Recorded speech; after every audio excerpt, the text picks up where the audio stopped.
श्री राम जय जय राम, श्री राम जय जय राम, श्री राम जय जय राम,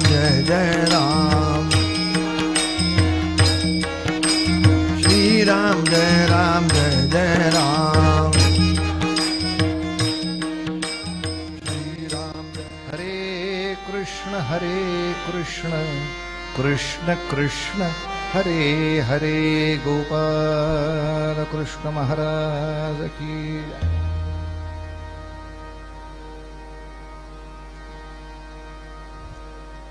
राजांच्या जीवनातला असाच एक प्रसंग सांगतो, त्यासाठी थोडं 2-4 दिवसापूर्वीचे काही लोक आठवावे लागतील.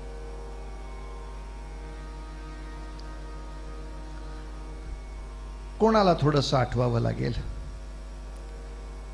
तर अफजल खानाची स्वारी जेव्हा विजापुरातून निघाली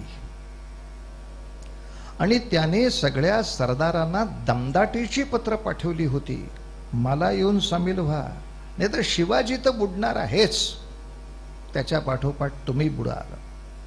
म्हणून घाबरून अनेक जण अफजल खानाकडे जात होते. आणि अशा वेळेला मी एक नाव घेतलं, कान्होजी जेधे.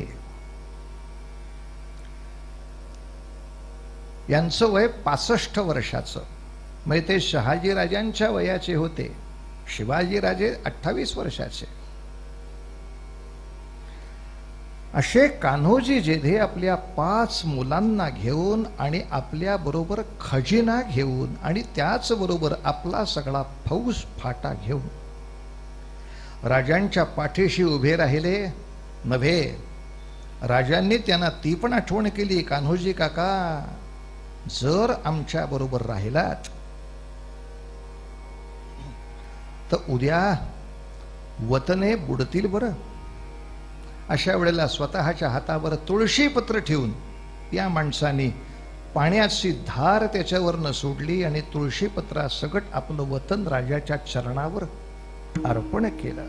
राजे, काळजी करू नका, इतर कोणी नाही सहाय्य केलं तरी आम्ही सगळे सज्जन, राष्ट्राचे भक्त, राष्ट्राचे अभिमानी तुमच्या पाठीशी उभे राहू, अनेकांना आणून उभं करू. कोणी सह्य करोवा, कोणी सह्य करोवा न करो, कर्तव्य होयते कर्म. केलेची पाहिजे ते, केलेची पाहिजे ते, श्रेयस्कर हाची आपला धर्म. राम राम हरे हरे, राम राम राम राम, राम राम सीतापते,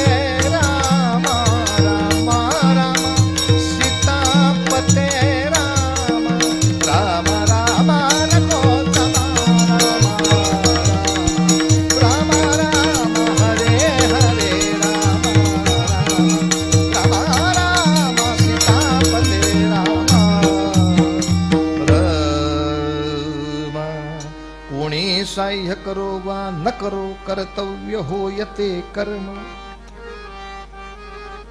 आणि अशा रीतीनं कान्होजी काकांचा आधार राजांचं मनोधैर्यही वाढवत होता आणि हिंदवी स्वराज्याला साथ करणाऱ्याही सगळ्यांचं मनोधैर्य वाढलं.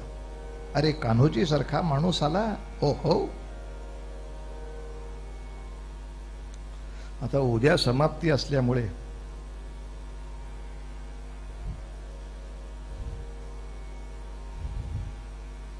नाट्यपद पाहिजे. आता आज आणि उद्याच काही ती हौस भागवायची, वियोगार्थ मिलन होते. पण असो, काल एक गुप्त गोष्ट उपेंद्र महाराजांनी ठेवली, ती आता मी तुमची परवानगी घेऊन थोडीशी उघड करतो. रामधून मध्ये त्यांनी अनेक कृष्ण भजनं त्यावेळेला मला ऐकवली. त्याचे गजर कसे असतात ते ऐकवले आणि मध्येच म्हणाले त्याचा लाभ काही काळानंतर आम्हाला होईल. म्हणजे काय होईल?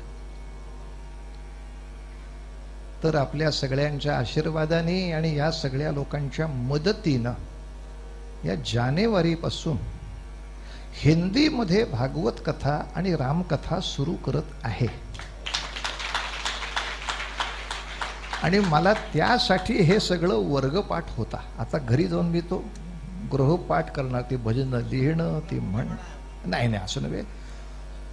कारण अशा सप्ताहांना मी स्वतः फार काही गेलेलो नाही, त्यामुळे त्याचं वातावरण काय असतं, माहोल कसा असतो, कशा चाली म्हणतात, कोरस कुठे द्यायचा, लोकांना कसं सहभागी करायचं, ते तर मला किती गाणं येतं हे दाखवण्यातच आयुष्य जायचं आमचं. मग त्यांनी एकतानता होत नाही वगैरे वगैरे अनेक गोष्टी चांगल्या आहेत.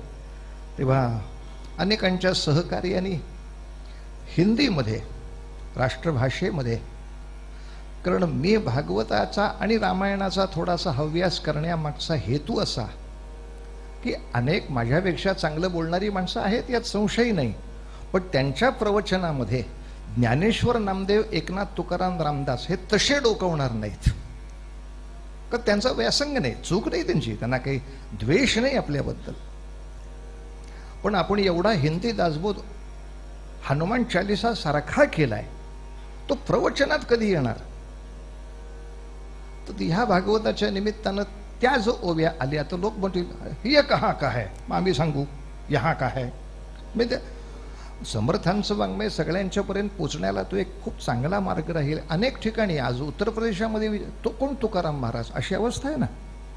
जोपर्यंत देशाला एक सिलेबस असं सरकार करत नाही तोपर्यंत राष्ट्र कधीच निर्माण होत नसतं. राष्ट्राच्या निर्मितीला सगळ्यात महत्त्वाचं, आपल्या एका भारतात 65 सिलेबस आहेत शिक्षण संस्थांची. पुढच्या काळामध्ये जसा समान नागरिकी कायदा पाहिजे तसं समान शिक्षण कायदा पाहिजे. मग तुझा मदरसा असो नाही तर इकडे चर्चची शाळा असो, सर्वोच्च न्यायालय ठरवेल तीच पुस्तकं घेतली पाहिजेत आणि तेच शिकवलं गेलं पाहिजे. तुझे कोर्स वेगळे, ह्याचे कोर्स वेगळे, चावटपणा नाही करायचा. पण हे सगळे कठोर निर्णय याच्या पुढच्या काळात सरकारला घेता यावेत असं तुम्ही आम्ही त्यांच्या पाठीशी उभं राहायला हवं. आणि असे निर्णय घेतल्यानंतर ज्यांना ते पसंत नाही ते चवताळणारच आहेत. त्याही संकटाला आपल्या योजनेसह सामोरं जायला हवं. मुद्दा इथपर्यंतच पुरे आहे. तेव्हा आता हौस भागवायच्या दृष्टीनं आज एखादं नाट्यपद पाहिजे, उद्या एखादं नाट्यपद पाहिजे, त्याला पर्याय नाही. पण कान्होजी काकांच्या या योगदानाबद्दल काल मी आपल्याला हे सांगितलं परवा की प्रत्येक दरबारामध्ये सरदारांच्या काही रँक असतात. प्रथम श्रेणीचे, द्वितीय श्रेणीचे, तृतीय, काही ना मानाची पानं द्यावी लागतात कारण तो उत्साह असतो त्यातला. तर तेव्हा अफजल खान वधानंतर त्या दरबारातलं सर्वोच्च सरदाराचं मानाचं पान हे कान्होजी काकांच्या हाती दिलेलं गेलं आहे.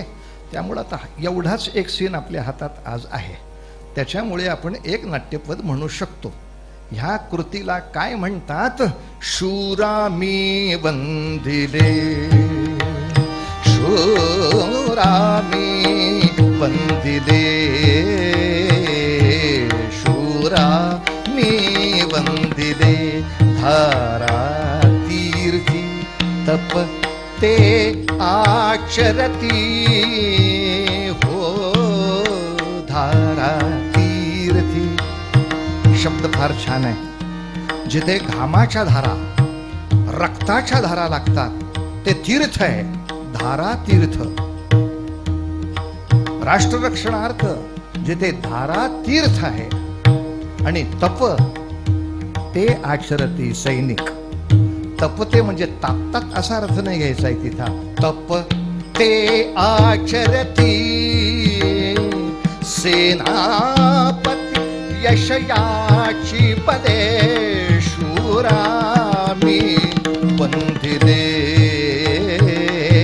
शूरामी वंदिले, धारा तीर्थी तप ते आचरती सेनापती यशयाची बले, शूरामी शूरामी वंदिले शूरामी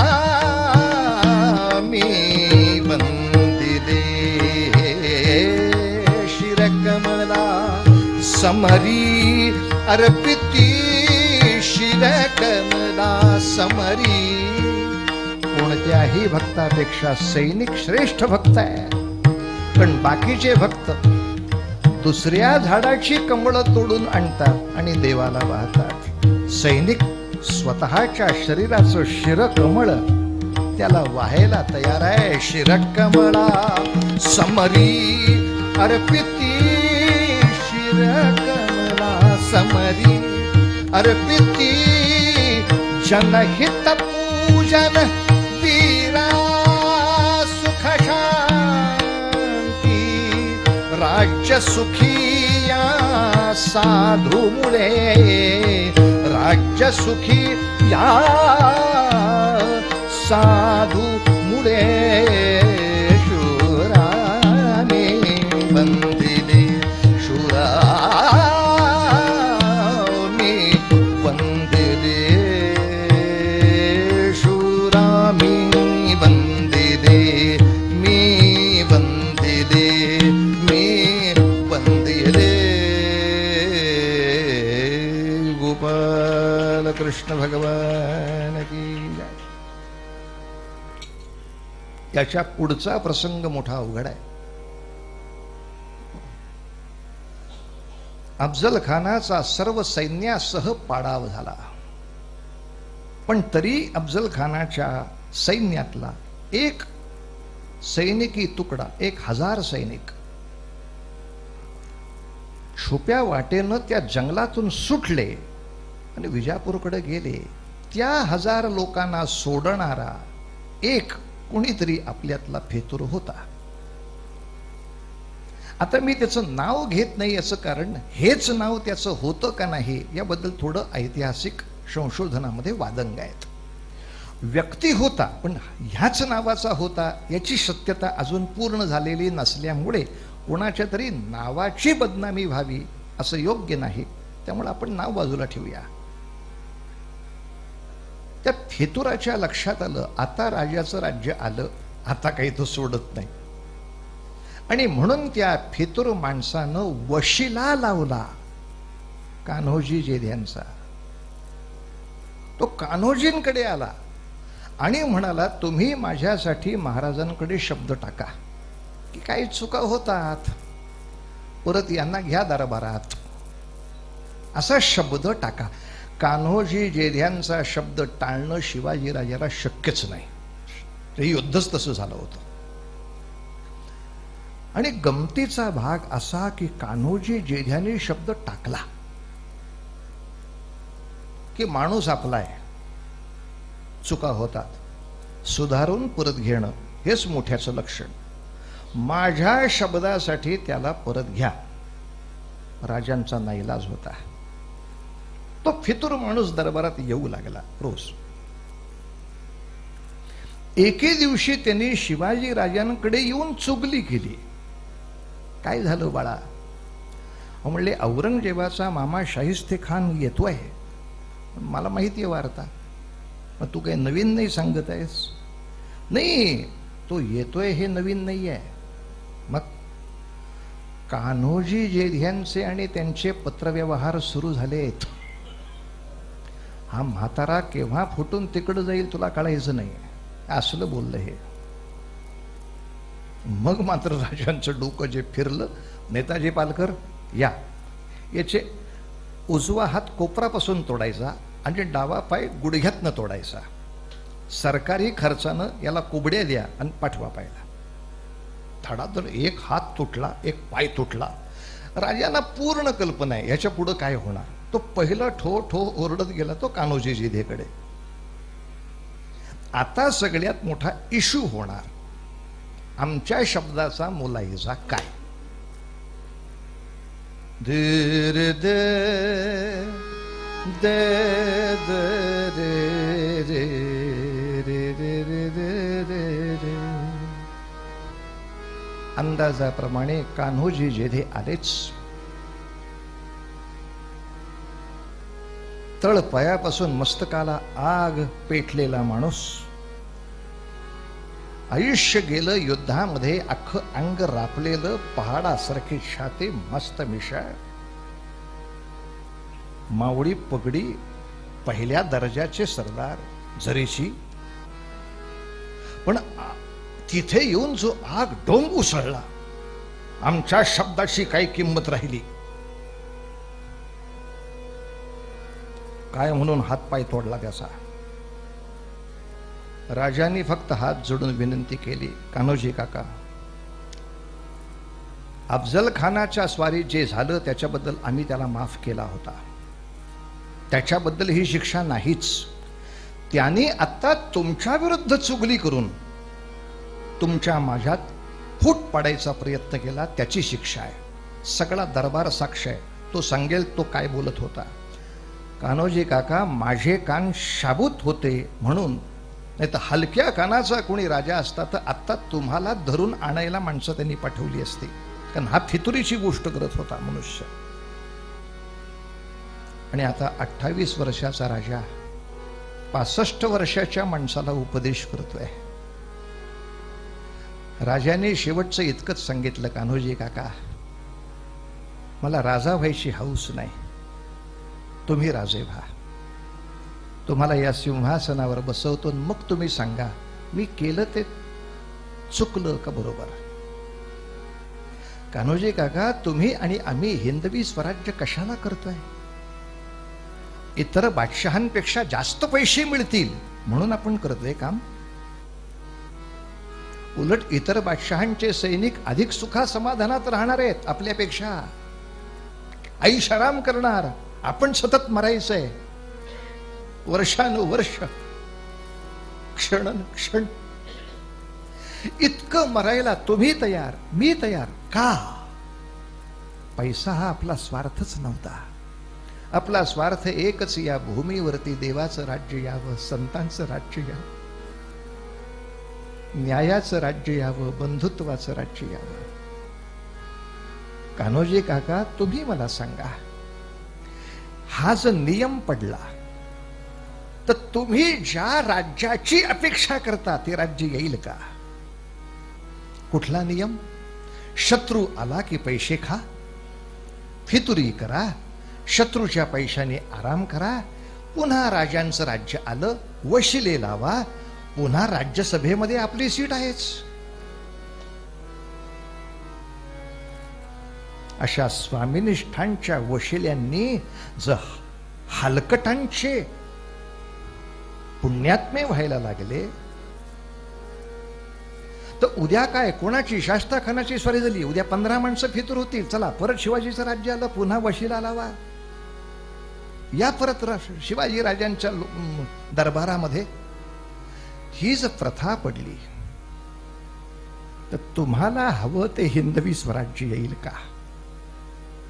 का हिंदवी स्वराज्याचा वचक राहायला हवा? या राज्याशी जर फितुरी केली तर आज मी एक हात एक पाय तोडलाय, उद्या 2 हात 2 पाय तोडून किंवा मुंडकं तोडून माणूस पाठवीन. ही दहशत पसरल्याशिवाय न्यायाचं राज्य राहील कसं? न्याय टिकेल कसा? कान्होजी काका, चुकला असेल इथल्या इथं तलवार काढा, माझ्यावर चालवा. वयाने तुम्ही वडिलांच्या ठिकाणी आहात, मी लेकराच्या ठिकाणी आहे, असं राजाने म्हटल्यावर कान्होजी जेधे गुडघ्यावर खाली बसले आणि राजांच्या पुढं मस्तक टेकवलं. एवढ्या वयस्कर तपस्वी माणसानं आपल्या समोर नमस्कार करावा कसं तरी वाटलं मनाला. राजे धावत आले, तसंच दंडाला धरून उभं केलं. काका, नमस्कार नाही करायचा मला. आणि कान्होजीने एकच वाक्य सांगितलं, राजे, आजवर ऐकलं होतं, आज प्रत्यक्ष बघायला मिळालं. काय ऐकलं होतं? राजा, लेका लहानपणापासून लई कथा कीर्तन ऐकली, त्या कथा कीर्तनात ऐकलं, माणसं चुकत्यात, देव कधी चुकत नाही, त्याचा प्रत्यय मला आज मिळाला. राजे, त्याचा प्रत्यय मिळाला. आम्ही साधी माणसं राजे, आम्ही अडकलो, आपल्या जातीचा आहे, आपल्या शेजाराचा आहे, आपल्या गावाचा आहे, घ्या त्याला चिकटवून वरती. पण नाही, यानं हिंदवी स्वराज्य होत नाही. हिंदवी स्वराज्याला जात महत्वाची नाही, वशिला महत्वाचा नाही. हिंदवी स्वराज्याला महत्वाचं आहे ते भगव्या झेंड्याशी असलेली निष्ठा, संतांवर असलेली असीम श्रद्धा. आणि तीच नसेल तर राजा, उद्या कान्होजी जरी फितूर सापडला तरी शिरच्छेद करायला मागं पुढं पाहू नको. राज्य महत्वाचं आहे, माणसं महत्वाची नाहीत, एवढं लक्षात ठेव. कान्होजीचे ध्याना कडकडून मिठी मारली राजाने आणि राजे इतकंच म्हणाले, कान्होजी तुमच्यासारखी माणसं म्हणजे माझ्यापाशी 100 किल्ले असल्याची ताकद आहे. हो, किल्ला दगडाचा, धोंड्यांचा, तो राखणारे कोण? शेवटी फरक पडतो तो माणसानी पडतो. तुमच्यासारखी अशी स्वामिनिष्ठ, खरं म्हणाल तर केवढा मोठा इश्यू होता. माझं म्हणणं ऐकलं नाही, दाखवतो पुढच्या विधानसभेला. माझं म्हणणं ऐकलं नाही, दाखवतो तुला लोकसभेला. माझं म्हणणं ऐकलं नाही, शत्रूला हात लावतो आणि आपल्या बायांचे धिंडवडे काढतो आणि नाव शिवाजीचं लावतो. बघा करतो का नाही मी आता असं. अशात मूर्खांची मांदी आडी दिसतोय आपण. पण स्वतःच्या शब्दाची राष्ट्रीय न्यायासाठी पायमल्ली झाली, यात कोणताही अपमान न मागता. व्यक्तिगत मान अपमान महत्वाचा नाही, तर राष्ट्रातला न्याय महत्वाचा, राष्ट्रातलं सौहार्द महत्वाचं, हे लक्षात ठेवून ही काम करणारी कान्होजींसारखी माणसं आज शिवाजी राजांच्या मध्ये त्या रामरायाचा अंश दिसतो.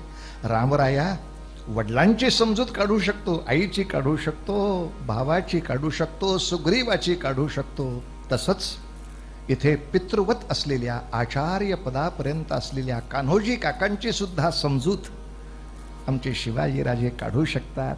आणि तीच रामरायाच्या यशाची शक्ती त्यांच्याही जिव्हेला मिळते. म्हणून शिवराज्याचा पर्यायी शब्द रामराज्य आणि रामराज्याचा पर्यायी शब्द शिवराज्य, ते तुमच्या आमच्या मनात उतरण्यासाठी सातत्याने कथा सांगणं, ऐकणं आणि पुढच्यांच्या रक्तामध्ये ते भिनवणं, हे तुमचं आमचं आता प्रकल्प आणि मग विक्रम.